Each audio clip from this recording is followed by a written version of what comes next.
Evangelho de Mateus, capítulo 8, do 18 ao 22. Vamos ler juntos esse texto? Vendo Jesus muita gente ao seu redor, ordenou que passassem para outra margem.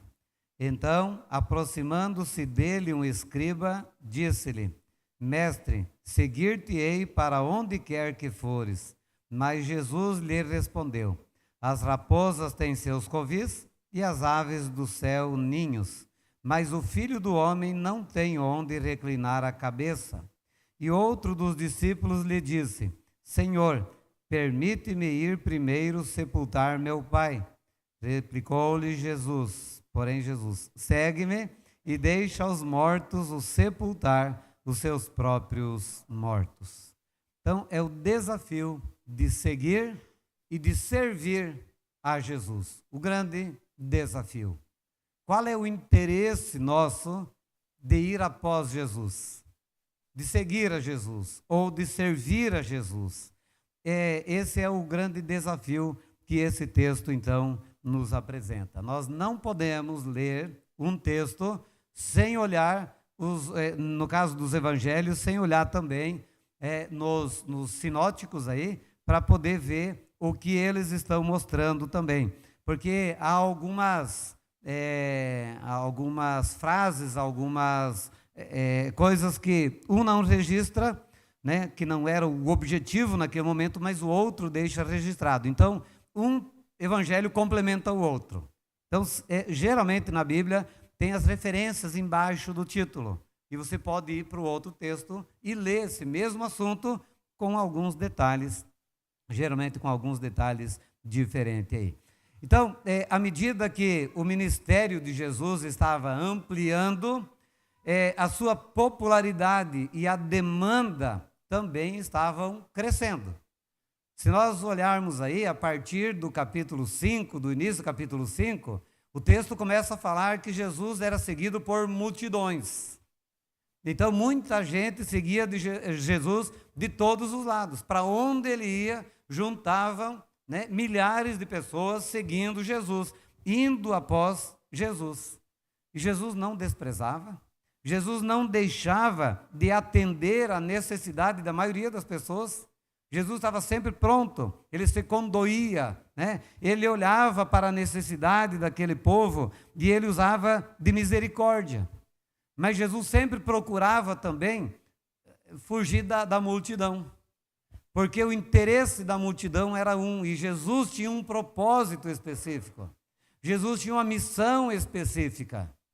Jesus não veio para ser um curandor, para ser resolvedor de problemas das pessoas. Ele veio para trazer salvação, para trazer vida eterna. E o povo se aglomerava ao redor de Jesus, traziam todo tipo de enfermos, doentes e endemoniados, e Jesus ia curando a todos, mas em outros lugares ele vai dizer então, vamos para outros lugares, para que também eu pregue o evangelho nesses lugares. Então o evangelho precisa ser levado, pregado, anunciado, a boa nova, né, do reino de Deus precisa ser anunciado por todas as partes. E Jesus não queria ficar preso ali, atendendo todo mundo, de manhã, tarde, dia e noite, atendendo e curando apenas as pessoas.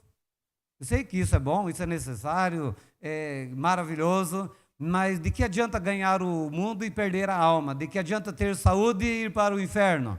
Então o evangelho precisa ser pregado, e esta era a grande prioridade. As pessoas estavam perdidas, as pessoas estavam caminhando, como todos ainda, caminhando para a morte, e Jesus vem para trazer vida, vem para trazer salvação.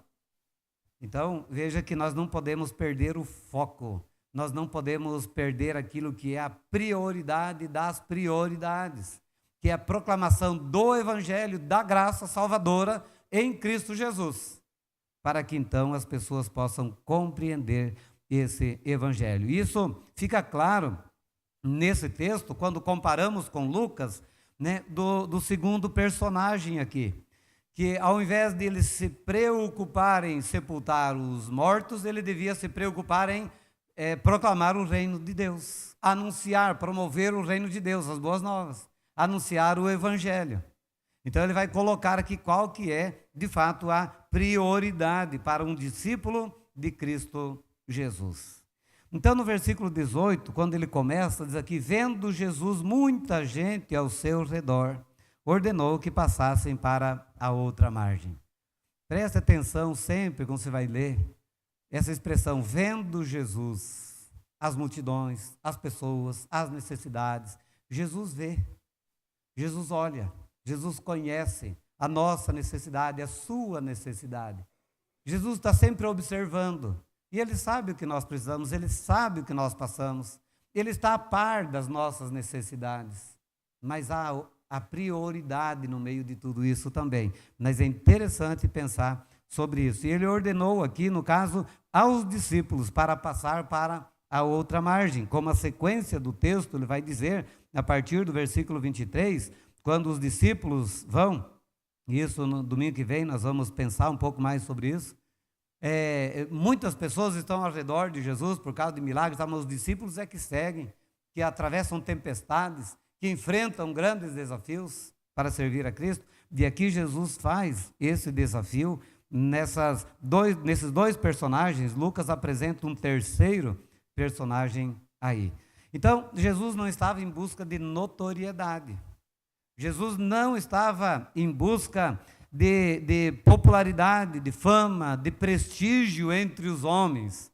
Ele não estava ali para ser aclamado pelos homens como um grande líder, um grande homem que faz grandes benefícios para as pessoas. Mas ele estava ali para buscar vidas perdidas, para trazer salvação e para chamar após si discípulos que estivessem dispostos a obedecer e seguir a Cristo Jesus. Então, a Bíblia mostra que o Filho do Homem, ele veio para buscar e salvar o que se havia perdido. E ele diz que nós somos discípulos dele se nós fizermos o que ele nos manda. Só é discípulo de Jesus aquele que crê em Jesus e aquele que obedece a Jesus. Esse é um discípulo de Jesus, tá? E só para deixar claro aqui, ninguém que crê em Cristo Jesus deixa de ser um discípulo. Ele já é um discípulo de Jesus, mas ele precisa obedecer. Ele precisa colocar isso em prática. Então esse era o foco de Jesus, né? Ele veio buscar e salvar o que se havia perdido e fazer discípulos, então, que o seguissem para obedecer a sua palavra. Esse texto ele vai falar aqui de dois personagens. Como eu já falei, Lucas fala de três, os dois últimos são bem parecidos, o propósito é praticamente o mesmo, mas nós queremos ver aqui então em Mateus esses dois personagens, e o primeiro deles está aqui nos versículos 19 e 20. Aproximando-se dele um escriba, disse para Jesus: Mestre, seguir-te-ei para onde quer que fores. Mas Jesus lhe respondeu: As raposas têm seus covis, as aves do céu ninhos, mas o Filho do Homem não tem onde reclinar a cabeça. Parece que não tem nada a ver a proposta desse homem, o desafio desse homem, quando ele se propõe a seguir Jesus, e a resposta de Jesus. Parece que não tem nada a ver, mas tem tudo a ver. Então, o primeiro personagem aqui é um escriba. E na época, o escriba, ele era um profissional que ele tinha uma função de escrever os textos, copiar os textos, né, multiplicar aí os pergaminhos, os escritos. Então, eles registravam tudo e redigiam as leis, e eles copiavam e arquivavam informações. Eram pessoas de um nível respeitável, considerável, eram pessoas de boa credibilidade, né, diante da sociedade, principalmente ali entre os judeus, porque pelo fato deles copiarem muito a lei, reproduzirem isso, também fazia com que eles conhecessem bastante a lei. Então esses escribas tinham também grande conhecimento. Só que esses escribas eram um dos opositores mais ferrenhos de Jesus. Mas nesse caso, esse escriba aqui, ele se dispôs, ele demonstra um entusiasmo, ele demonstra uma disposição para poder seguir a Jesus. E é interessante olhar aqui que ele não foi convidado por Jesus, ele se ofereceu. ele se dispôs para poder seguir a Jesus. Todos nós ficaríamos empolgadíssimos com uma pessoa com um nível desse e com uma disposição dessa, menos Jesus. Jesus não ficou nada empolgado com a disposição desse homem. Por quê? Pelo que nós percebemos na resposta de Jesus, Jesus conhecia a motivação desse homem. Sabia o porquê é que ele estava querendo seguir a Jesus.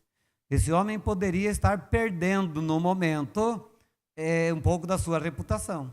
Ele enfrentaria alguns problemas com as demais pessoas que o conheciam e que o consideravam. Porque se der certo, o que esse Jesus está fazendo, isso aí vai explorar. Esse cara vai ser o rei. Esse cara vai dominar. Não vai ter ninguém que vai poder resistir a esse homem. E então, se eu seguir a ele, quem sabe eu seja um ministro dele depois, lá na frente, a minha reputação será ainda maior, será ainda melhor. Eu posso ter uma vida ainda mais confortável. É por isso que Jesus diz, olha, as raposas têm o ninho para dormir. As aves, as raposas lá, os covis, né, os lugares de dormir lá. As aves do céu têm ninho, mas o Filho do Homem não tem onde reclinar a cabeça. Ali Jesus está respondendo qual era o propósito daquele homem. O interesse daquele homem de seguir a Cristo Jesus. Estou aqui supondo que era a questão, né, de status, de posição, que ele alcançaria seguindo esse Jesus, que estava crescendo, multidões cercando Jesus. Então ele estava seguindo por interesse. E não são poucos, e não é pequena a empolgação de muitos hoje em seguir a Jesus por algum interesse humano, material, secundário. Seguem a Jesus por aquilo que ele pode fazer agora, que ele pode dar agora. Não é de salvação, mas é de algum outro benefício que ele pode dar. São coisas materiais, são bênçãos materiais. Eles não vão por causa do evangelho da salvação, que confronta o pecado. Eles vão por causa de curas, sinais, maravilhas, revelações e etc. e tal. Para se sentir bem, para poder alcançar algum outro objetivo. É grande o número de pessoas, como este escriba aí, fazendo votos precipitados. Senhor, eu vou te seguir, sem medir as consequências, sem pensar nas consequências, sem pensar no grande desafio que é seguir a Cristo Jesus. Tão grande é o desafio que a porta é estreita e o caminho é apertado. O outro é uma porta larga e um caminho bem espaçoso. E lá são muitos, e seguindo a Cristo são poucos, porque poucos querem pagar o preço. Muitos hoje que se declaram cristãos, como multidões aqui também, em determinado momento as multidões o deixaram, dura esse discurso, e Jesus pergunta para os discípulos, e vocês? Só ficou um pouco de gente ali com Jesus. Meus irmãos, aqui esse homem tinha um interesse. Então, muitos nos dias de hoje também fazem os seus votos pela emoção e não pela razão, não por calcular o preço. Eles fazem o seu voto, tomam a sua decisão pela emoção e não pela fé. Não calculam o custo de ser um verdadeiro cristão, um verdadeiro seguidor de Cristo Jesus. O verdadeiro cristão é aquele que segue a Jesus por aquilo que ele é, e não por aquilo que ele está fazendo ou pode fazer, por aquilo que ele dá, mas por aquilo que ele é. O Cristo, o Salvador, Filho de Deus, Senhor, e seguir a Ele, porque Ele pode livrar o homem dos seus pecados. Então, a resposta de Jesus é dura para esse homem. As raposas têm seus covis, as aves do céu têm ninhos, mas o Filho do Homem não tem onde reclinar a cabeça. Você segue esse Jesus nessas condições? Ou você está disposto a seguir Jesus pensando nos benefícios que isso pode te dar, que pode te trazer? Se nós olharmos em Lucas capítulo 14, de 25 a 33, especificamente sobre a decisão de crer em Cristo e de passar a ser um cristão, né, para seguir após Jesus, ele diz que é como aquele homem que vai construir uma torre. Ele primeiro se assenta e calcula para ver se ele pode construir, senão ele para. É como aquele rei que vai encarar um adversário, ele tem 10 mil soldados, se ele pode encarar o que vem com 10 mil, com 20 mil, ele tem que calcular. Você tem que estar disposto a pagar o preço de ser um cristão, para não se envergonhar na caminhada, na jornada. Porque tem um preço, tem um custo, né, para seguir. Não é para ser salvo, mas para viver como um salvo. Porque para ser salvo, Cristo pagou o preço. Mas para viver como um salvo, nós precisamos agora, né, pagar um alto preço. E é grande esse preço. No dia 26, nós estaremos aí comemorando o DIP, que é o Domingo da Igreja Perseguida. E vamos trazer algumas informações para a igreja sobre a questão da igreja perseguida. Pagando o preço de ser um cristão. Muitos sendo fuzilados, mortos. Primeiro veio matar os filhos, para poder depois matar ele, para ver se ele nega. O preço é alto, o desafio é alto. Você está disposto? A decisão de seguir a Jesus implica em negar a si mesmo, tomar a sua cruz e seguir após Jesus. Então, a salvação é um novo nascimento, é uma nova vida, é uma mudança de vida. Por isso que ele diz, é novo nascimento. Nós temos que não ir para Jesus e crer em Jesus para acrescentar alguma coisa no nosso projeto, mas é começar tudo novo, para que então nós possamos fazer o projeto de Deus, seguir o projeto de Deus e avançar segundo o propósito que Deus tem para cada um de nós. Conversão é uma mudança de vida, de valores, é uma transformação de vida. Não mais eu, mas agora Cristo. Agora é Jesus quem dita, quem domina. Hoje de manhã nós estávamos estudando sobre a liberdade cristã, né, e a liberdade de consciência. Nós somos livres da escravidão, do pecado, do domínio de Satanás, mas somos servos de Cristo. Mas é claro que entre ser um servo de Satanás, que veio somente para roubar, matar e destruir, é muito melhor ser um servo de Cristo. Vamos usar a palavra um escravo de Cristo, porque ele veio para trazer vida e vida em abundância. Você quer vida ou quer morte? Então é nesse sentido a nossa decisão, e nós precisamos abrir mão. Jesus nos convida a abrir mão, né, do status desta vida para tomar posse do reino de Deus. É muito maior, é muito melhor.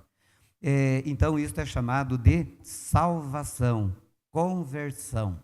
Quando, pela fé, nós abrimos mão de tudo para poder entregar tudo a Jesus, toda a nossa vida a Cristo Jesus. Mas há uma expressão aí no versículo 20, que nós já cantamos no primeiro cântico essa noite, quando ele diz assim, mas o Filho do homem não tem onde reclinar a cabeça. Você pode ver que filho e homem estão com letras maiúsculas, estão se referindo aqui, né, ao Messias, ao Cristo, o enviado de Deus, o Salvador. Então o Filho do homem, na verdade, é o Filho de Deus. E aqui entrava em choque, os escribas e tantos outros também, né, entravam em choque com Jesus, porque ele se declarava ser o Filho de Deus. Mas não só ele, o próprio Deus diz, no batismo e na transfiguração, Deus está dizendo, este é o meu Filho amado, em quem me comprazo, ele diz no batismo, e a ele eu vi na transfiguração. Então há uma confirmação, Jesus é o Cristo, o enviado de Deus, o Salvador do mundo. Então há uma ênfase nessa questão aqui do Filho de Deus, ou o Filho do homem. Esse escriba, ele conhecia tudo isso e muito bem. Ele se converteu? Nós não sabemos. O texto não é claro. Mas o desafio é deixado para cada um de nós. Não importa para nós saber se aquele escriba se converteu ou não. O que importa é saber se eu e você estamos salvos. Se nós já entregamos a nossa vida a Jesus. Se nós tomamos esta decisão. É isso que importa para nós. Porque é uma decisão minha. Não adianta eu chegar lá no céu e saber dizer para Jesus, olha, eu descobri que aquele escriba não foi salvo ou foi salvo. O que importa é nós chegarmos diante do Senhor e estarmos salvos. Porque aquele que é salvo aqui estará salvo para todo o sempre. Então, é a hora de nós pensarmos, de nós decidirmos. Você está disposto a pagar o preço de ser um filho de Deus também, um salvo por Cristo Jesus, uma nova criatura na presença de Cristo Jesus, um verdadeiro cristão? Então está aí, né, o grande desafio para aqueles que assim o queiram fazer. E nos versículos 21 e 22 eles vão falar do segundo personagem. Esse segundo personagem é identificado como um discípulo de Jesus, é alguém que já vinha seguindo. Não podemos afirmar se era um dos 12 ou não, né? Mas aqui a questão é que era alguém, porque não apenas os 12 que seguiam Jesus, mas muitas outras pessoas seguiam a Jesus, né? Então, esse discípulo, ou o discípulo de Jesus, ele tem uma missão, que é seguir a Cristo e fazer Cristo conhecido, anunciar o reino de Deus, o evangelho do Senhor. Agora, diferente do escriba, esse discípulo foi convidado, desafiado. Ele recebeu uma ordem de Jesus para poder ser um discípulo, para poder ser um seguidor. E Jesus ordena ele a fazer missões. É diferente. E aqui, na verdade, é Jesus quem faz. O texto de Mateus não deixa isso muito claro, mas Lucas vai deixar claro. Que é Jesus quem chama, olha, você vem, me segue, e deixa os mortos a sepultar os seus próprios mortos. Então, ele diz assim, o outro dos discípulos lhe disse, Senhor, permite-me ir primeiro sepultar meu pai. Replicou-lhe, porém, Jesus, siga-me, segue-me, e deixa os mortos do sepultar os seus próprios mortos. Então, se nós olharmos para Lucas 9:60, a respeito desse texto, ele diz assim, deixa os mortos a sepultar os seus próprios mortos, tu, porém, vai e prega o reino de Deus. Então, aqui, nós vemos que as prioridades desse discípulo, elas estavam erradas. Ele queria ser um discípulo de Jesus, um seguidor de Jesus, sem abrir mão de outras coisas. Sem abrir mão, estava preso a muitas outras coisas. E então, na verdade, o que esse texto nos diz, não é que o seu pai estava morto e ele precisava imediatamente ir lá para sepultar o seu pai. A ideia do texto é, Senhor, depois que o meu pai morrer e que eu sepultar o meu pai, aí eu vou seguir. E é isso que tem acontecido na maioria das pessoas. Senhor, depois que eu me formar, depois que eu me casar, depois que eu tiver a minha casa própria, depois que eu tiver a minha empresa, depois que eu adquirir, né, os meus sonhos, os meus ideais, depois que eu tiver os meus netos, depois que eu tiver aposentado, depois de morto, não adianta mais se arrepender no inferno. Então, é adiar, e muitas pessoas estão adiando, e adiando, e adiando. Pastor, eu não tenho tempo, pastor, eu não posso, eu tenho muitas ocupações. E o reino de Deus está aí. Alguém está fazendo, mas o que você tem que fazer, é você que vai fazer. Isso não pode terceirizar. Isso não pode passar para outros. O teu chamado, o teu dom, o teu ministério, é você que tem que fazer. Você não pode pagar para outro para fazer. Você tem que fazer, você tem que realizar. Então, quando ele diz, deixa os mortos a sepultar os seus próprios mortos, qualquer um pode sepultar mortos. Mas nem todos podem cumprir com uma missão que é minha. Isso é meu. É eu que tenho que fazer. Eu que prestarei conta disso. Mas as outras atividades, outros podem fazer.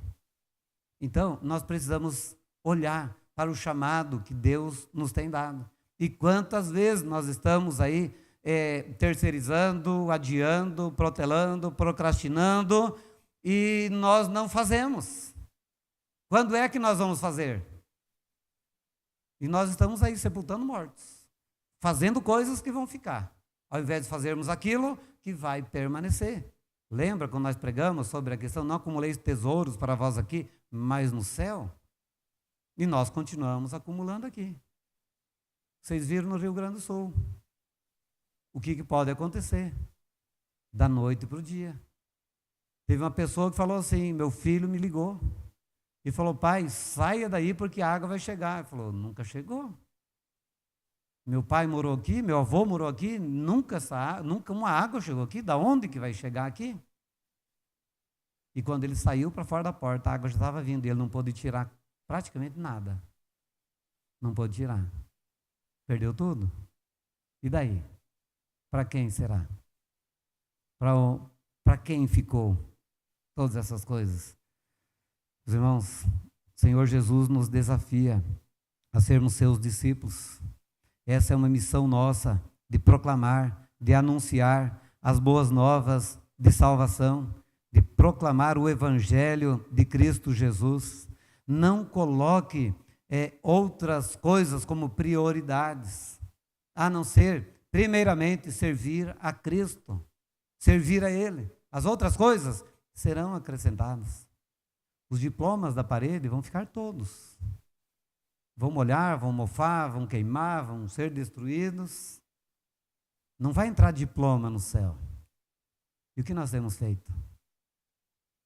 As pessoas vão se dedicando tanto às coisas deste mundo, muito preocupado com mortos, ou coisas mortas, ou coisas que não vão levar a nada, ao invés de estar preocupado mais com as coisas do reino dos céus.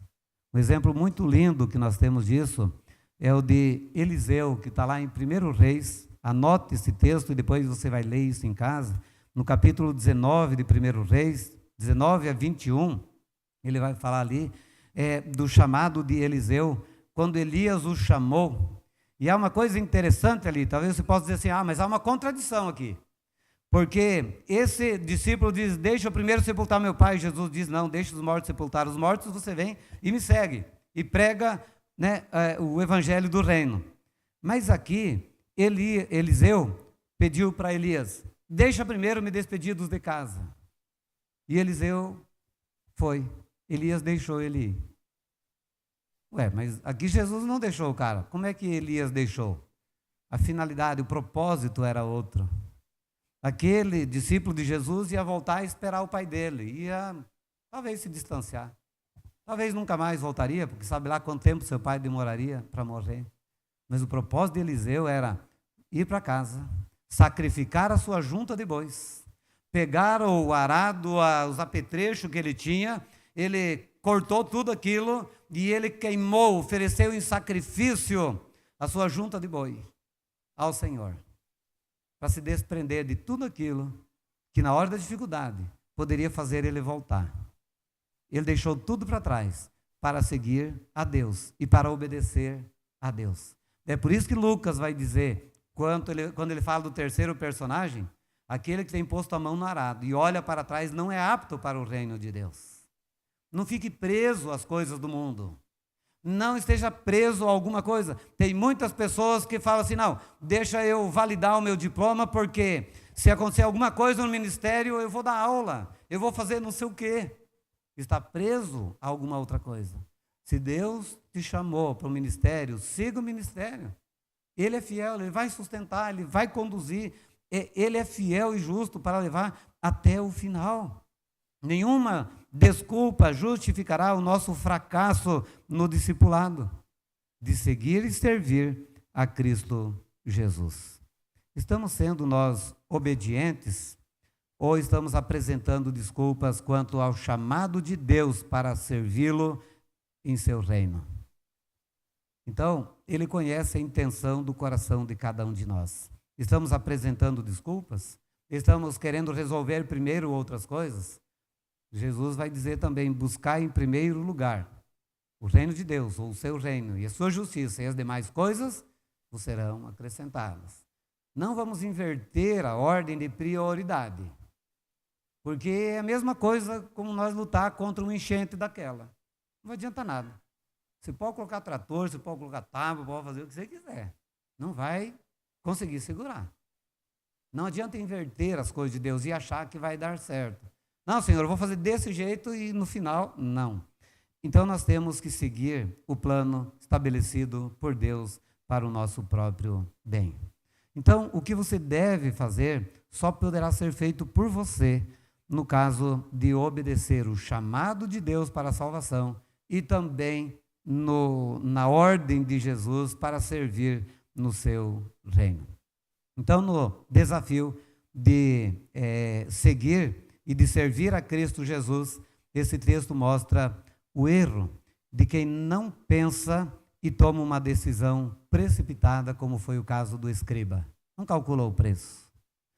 Esse texto mostra também o erro de quem pensa demais e procrastina a sua missão, colocando um monte de empecilhos, um monte de outras coisas, que foi o caso desse discípulo, o segundo personagem.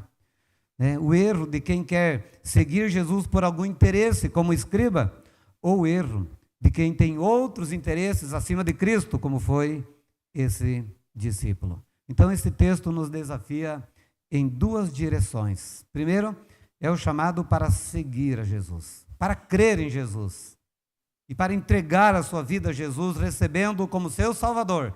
E o segundo desafio é o chamado para servir a Jesus. A missão do salvo é servir a Cristo Jesus. Tá? E de que nada pode ou deve tirar o nosso foco principal, que é de proclamar o reino de Deus, o evangelho da salvação em Cristo Jesus. Esse é o desafio que Jesus deixa para nós através desse texto e que você possa pensar. Você já entregou a sua vida a Ele? Com que interesse? Com que propósito? Você está disposto a servir a Jesus? Ou primeiro tem que resolver algumas coisas? Será que Jesus não é poderoso para resolver? Vamos ficar em pé, vamos orar?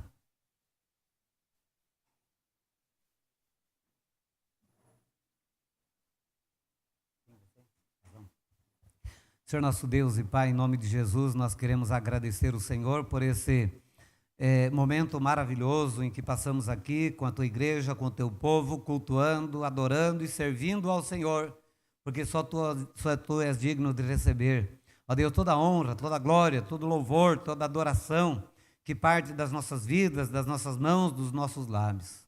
Abençoe, ó Deus, para que nós possamos ser obedientes ao Teu chamado à salvação, crer em Cristo, entregando as nossas vidas a Ele para sermos salvos, e também, ó Deus, obedientes à missão que o Senhor tem nos dado, que é de proclamar o Teu reino, anunciar o Teu reino para este mundo.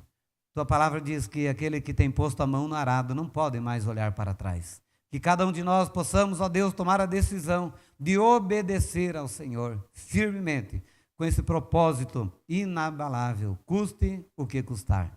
Nós pedimos para que o Senhor também, ó Deus, nos dê uma boa semana, debaixo da Tua graça, proteção e cuidado. Que o Senhor, ó Deus, não nos deixes cair em tentação e que o Senhor nos livre de todo o mal e que possamos servir o Senhor e servir com grande alegria e entendimento. É a oração que nós fazemos, ó Pai, no nome santo e precioso do Senhor Jesus. Amém. Que a graça e a paz do nosso Senhor e Salvador Jesus Cristo, que o amor de Deus, o nosso eterno Pai, que a comunhão e as consolações do Espírito Santo de Deus repouse e permaneça sobre cada um de nós, desde agora e para todo sempre. Amém.